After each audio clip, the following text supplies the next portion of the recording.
Well, several weeks ago, my wife and I, we took a road trip down to Louisiana. My brother-in-law lives down there. He's in the Air Force, and so we were driving down there in about a 16-hour drive and going down there for a week, a short week, and this was right after Easter weekend, and so literally, as many of you know, over Easter weekend, we had 7 services, and so, we were tired and exhausted, long weekend, and so Monday, we decided we're going to drive down. Now, normally a road trip would be great and everything would be wonderful.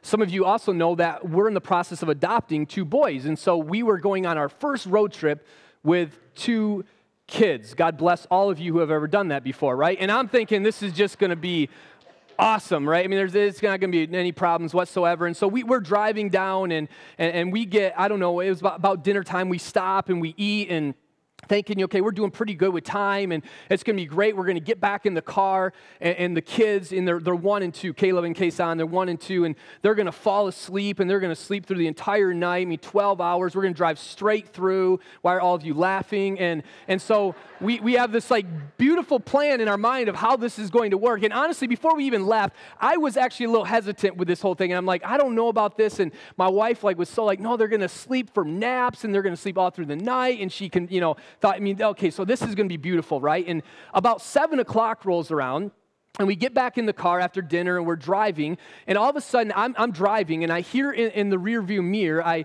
kind of look back, I hear Kason, he's directly behind me, kind of going and we're like, what the heck's that, And I look, and all of a sudden, I don't even know how to describe this, but he starts throwing up everywhere, right? Just starts puking. And I'm not talking like a little, I'm talking like a lot of, and I'm just I'm watching in the rearview mirror, is it gonna stop? It just kept coming and coming and coming. And I'm driving and I'm like, what do I do, right? I've never experienced this before, parents. And I'm like, what do I do? And my wife's she's like Supermom, jumps in the back, holding the puke in her hands, right? And I'm like, oh, that's so nasty, And I'm like, what do I do? She goes, maybe you could pull over. And I'm like, oh, yeah. That's a good idea.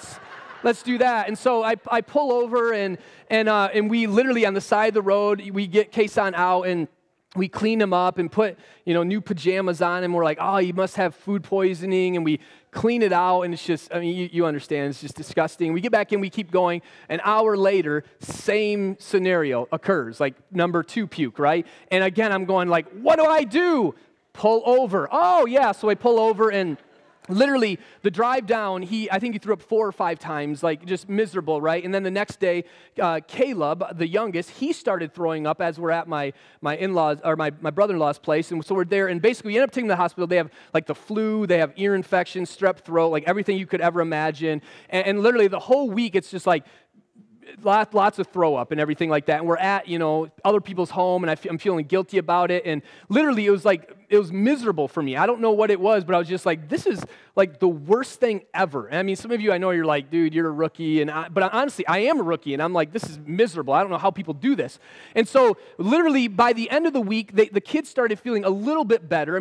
Caleb was still a little sick, but Kason was definitely on the mend, and he's doing really good. And I just remember getting ready to leave. It was on a Thursday, and so we kind of cut the trip a little short because we're we just got to get home, and so we're about ready to leave, and Kason has been good, and literally before we're about ready to get in the car, he pukes everywhere again. And I had this moment where I just said, God, I can't do this. I literally, I know some of you think I'm a big wimp, but I am. I don't care, okay? But I was I don't really believe I can take another car ride all the way back to Michigan with puke everywhere. There's just no way I could do it. And literally, I felt in some ways, and I know this seems crazy maybe to some of you, but I kind of felt in a lot of ways there's no hope. I don't know how to get through this. I was just beside myself. I almost, I know this is really embarrassing, but when he threw up, I was just if he pukes the whole way home, I'm going to bawl. I'm going to cry. Because I just felt, I know, such a wimp. I get it. But I was just I can't deal with this whole thing. And again, for some of you, maybe you don't feel like you can relate to the whole idea of that. But maybe for some of you, you can, to the idea of feeling like, could it get worse? And honestly, that's kind of how I felt. I was like, everywhere we turn, just throw up. I mean, and then, there's other things that come with that just isn't pleasing. And I'm just thinking to myself, this is what I signed up for I don't know why, but I did, right? And for some of you, you get this because there's been some point in your life where maybe you've lost hope.